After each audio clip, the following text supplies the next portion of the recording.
Hello student, today I am taking the social science class 8 history chapter 3 why do we need a parliament. Now in this topic we will study why do we need a parliament and why should people decide to elect the representative. Peoples and their representative, what they are doing and what is the role of the parliament and the people in the parliament. My dear students, here we will study the function of the parliament, how the parliament enables us, our citizens of India to participate in decision making and control the government. Now, question comes, why do we need a parliament? We in India pride ourselves that we are democracy. No, democratic country. We got democracy. Here we will try to understand the relation between the ideas of participation in the decision making and the need for all democratic government to have concern of their citizens. Means how we will take the decision and how government will be formed and they will do all the process. Now in these elements, what happens that together make us democracy, and this is the best express of the institution of the parliament. The parliament enables citizen of India, what does it gives? The India to participate in decision making and they are controlling the government. Thus, it is making the most important symbols of Indian democracy and key features of the constitution. What is written on a constitution, how it will be followed, this will be done in the parliament. Now you see, what are the reasons for opting the parliament form of government? What are the reasons behind? The first reason, as you know, we got freedom.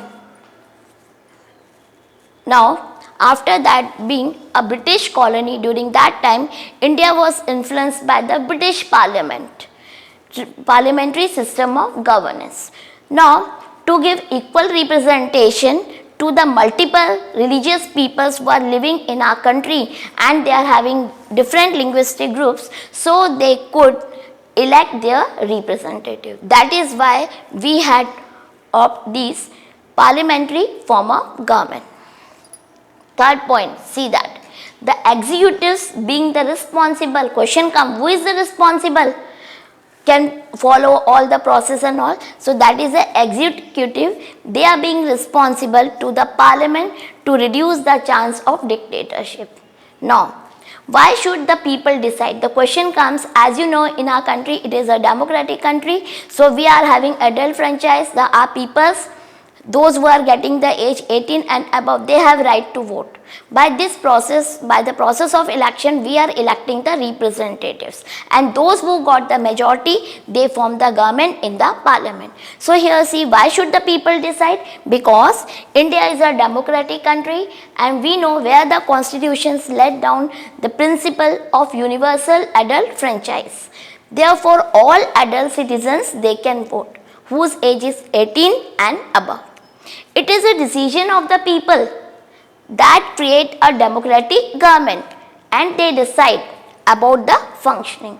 The government as well as other all public institutions, they need to have the trust of their citizens. Now, why the people decide? This is the reason, because we know when we became independent on 15th August 1947, preceding this was a long difficult struggle in which many sections of the society participate. People from various backgrounds, they joined these struggles and they were inspired by the idea of freedom, equality and participation in decision making. So, under the colonial rule, during that time, the people had lived. During that time, the peoples had not got the freedom. Always they are feared. During that time, under colonial rule, the people had lived in fear of the British government and they did not agree with many of the decisions when they took. No, but they face a great danger if they tried to criticize these decisions they will punish. That is why they are not totally free during that times. So the freedom movement changed this situation. Now the nationalists began to openly, they started criticize the British government and they make a new demands. As far back we see in 1885, do you know the Indian National Congress, it demanded that there will be elected members in the legislature and with a right to discuss the budget, and they are having the freedom that they can ask questions. So the Government of India Act 1909 allowed for some elected only representative, not all. While these early legislature it was under the control of British government, were in response to the growing demands of the nationalists. But they are not allowed for all the adults to vote, and they could not, even the people could not participate in decision making during that time. So the peoples and the representative, the way how we are making this process, the way through which individual citizens may give approval to the government, how it is by the election. People would elect their representatives to the parliament, and the one group from these elected representatives, they form the government. Do you know the parliament, which is made up of all the representatives together, and they control and guide the government. In this sense, the people through their chosen representative, they form the government and also control it. We are having the elections during that time, our peoples are giving vote, those who are getting majority, they are making the government and they are making the process. Now, do you know in the election we are having two types of election, that is general election and by-election. General election means every 5 years the election is going on, but sometime any member will resign from the post, or maybe he was dead. During that time there will be election is going on, that is called by-election. Now, what is the role of parliament? The Indian parliament, do you know, it is created after 1947 and is an expression of the faith of the people of India have in principle of democracy, means all will be faith on this. It is a representative of the people who enjoy immense power. You see, election of the parliament is held in similar manner as they are of state legislative assembly. Do you know the Lok Sabha is usually elected once every 5 years. The country is divided during that time when we are doing this Lok Sabha election. The country is divided into numerous constituency, and each of these constituency, from each of these constituency, one person is elected to the parliament. And do you know the candidate who contests election usually belong to different political parties. Once the candidate elected, so then he become the member of parliament, so we also call MP. And the MPs together, when all these member of parliament, those who are the winner, when they are reached to the Lok Sabha parliament, then those who are in the majority, they form the government. Functions of the parliament. The parliament perform following function. First function is to select the national government.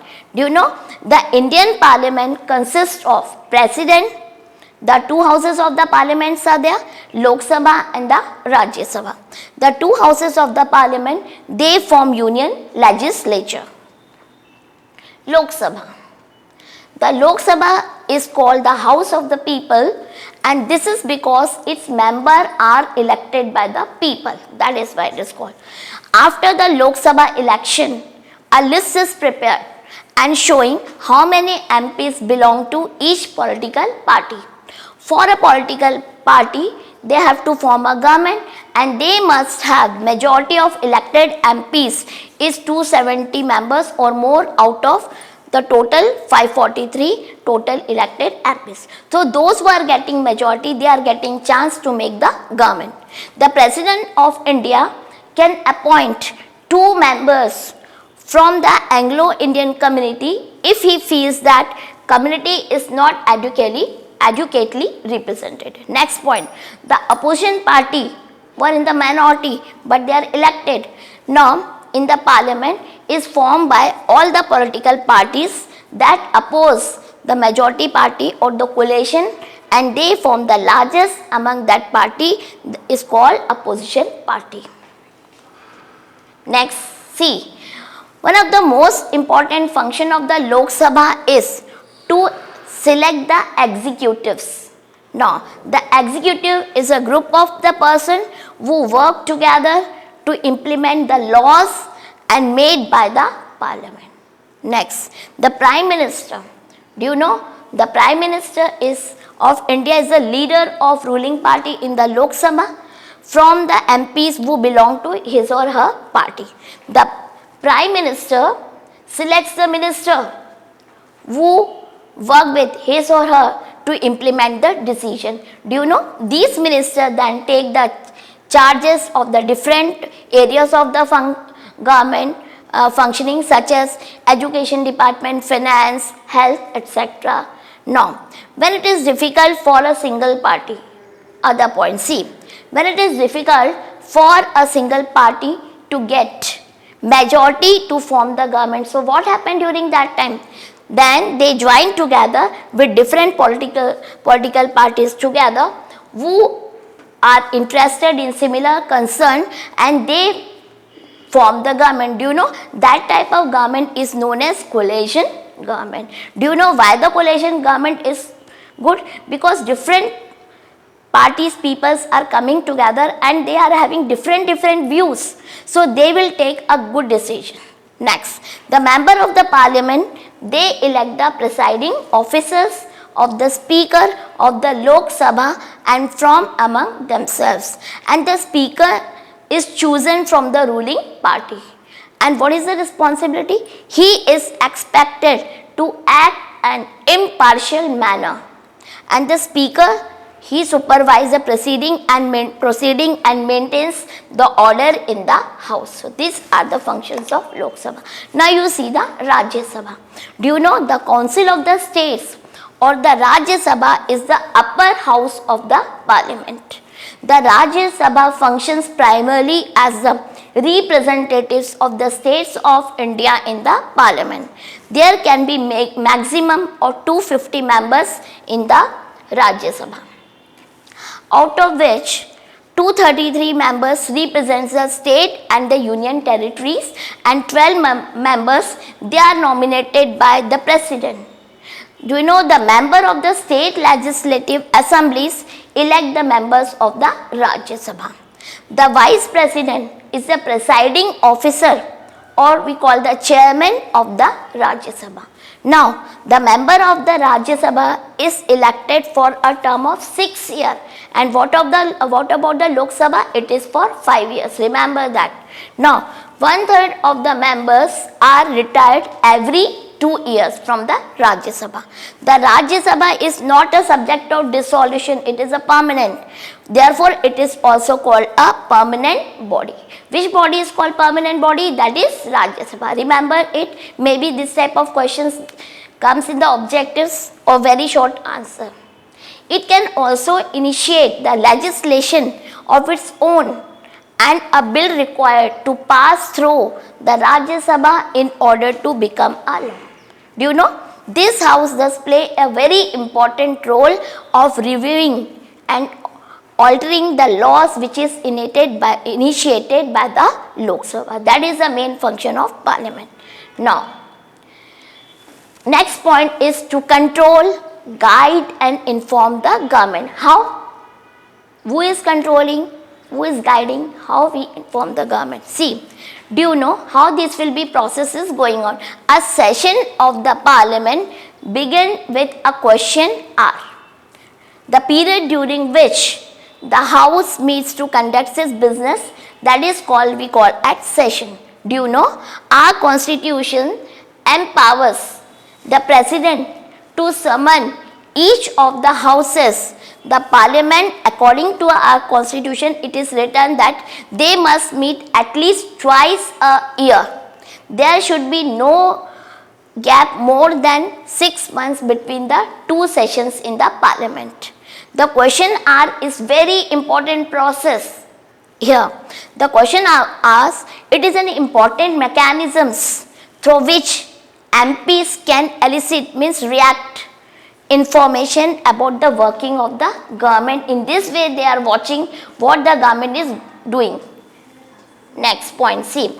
This is a very important way through which a parliament controls the executive. Why? How they are controlling? Because by asking questions, the government is alert to its shortcomings and also comes to know the opinions of the people through their representative in the parliament. Suppose any proposal presented by the running government, if the opposition party will be not accept, so it will very difficult to make it law. See the next one, next point. Here in lies the critical role of opposition parties in the healthy functioning of a democracy. Do you know? They highlight the drawbacks of various policies and programs of the government and ask for the popular support of their own policies. Next function, the government gets valuable feedback from this questioning asked and is kept on its toes by the questions asked by the MPs. In all matters dealing with the finance, the parliament approval is very crucial for the government. Do you know the MPs are representative of the peoples, so they have a central role. What is their role in? Controlling, guiding and informing parliament. This is the key aspects of the functioning of Indian democracy. Law making, third point is law. How the law makes. See, the member of the constitution assemblies were agreed. So there should be no arbitrary exercise of the power in independent India. Do you know? Therefore, instituted several provisions are done in the constitution that would establish the rule of law. How it becomes law. The most important of this was that all the person is independent in India and all are equal before the law. There will be no discrimination regarding law. See, the law cannot be discriminate between the person on the basis of religion, caste or gender. What the rule of law means? It means that all the laws apply equally to all of the citizens of the country and no one can above the law. Neither a government official or a wealthy person, etc. All will be equal in above the law. For people in the parliament, see, the people now has more from diverse background. They are coming from different backgrounds. For example, there are more rural members as members from many regional parties they are coming. Political participation like from Dalit, backward caste and the minorities, etc. Nowadays it has increased. Seats for, so is there any provision for the seats reserved for SCs, STs and women? See that. Some seats are reserved in the parliament for SCs and STs, and this has been so that the members, MPs which are elected from this constitution will be familiar with and can represent the Dalit and Adivasi interests in the parliaments. It is also debated that there should be a reservation of seats for women. But do you know, although women constitute half of the population, do you know, only 9% of the MPs are women. And 60 years ago, when we go back, see, the percentage was only 4. Means the women representation is less. The parliament is a democratic country and they can function well only when all the sections of the peoples are represented equally in it. Then it will be run properly. Now see some questions here. Give one reasons why you think there should be universal adult rights. Why there is a universal adult franchise? There should be universal adult franchise for the sake of equality in the country. All democratic countries, they have universal adult franchise and it uphold the equality. That is why. Second, why do you think there are very few women in parliament? Discuss it. Because there are very few women in the Indian parliament, because women comprising, do you know, half of the country population, but they face a lot of discrimination in society irrespective of political equality. Our society still, they had not accept women in roles of political leaders or rulers. Women are still expected to remain confined only in the domestic affairs, and that is why there are very few women in the parliament. Next, why do you think our nationalist movement supported the idea that all adults have right to vote? The nationalist movement fought for independence from the British rule. The people of India wanted to get rid of this British because they did not agree with the decisions that is imposed on them and had no role of the people's in decision making. So because of this reason, the national movement support adult franchise. Through this, every responsible adults can participate in the government and they will take the help in decision making. Next, what is a parliament? Parliament is the supreme law making institution of Indian democracy. What do you mean by MPs? MPs refers to the member of parliament in the center. Why is the Rajya Sabha is called permanent body? Rajya Sabha is never completely dissolved. That is why we call it permanent body. What is a constituency? Constituency refers to an electoral districts or a territorial or subdivision area for holding the elections to the legislative body. Who comprise the Indian executive? The Indian executive is comprised of president, vice president and prime minister. Other minister is appointed by the president with the advice and reference of the prime minister, and these ministers are accountable to the prime minister, who himself is answerable in the Lok Sabha, and the president is the nominal head of the state. Now we had finished this lesson. Please prepare it very well. Make each paragraph from NCERT books. You just try to make each paragraph a questions and learn it properly. Thank you.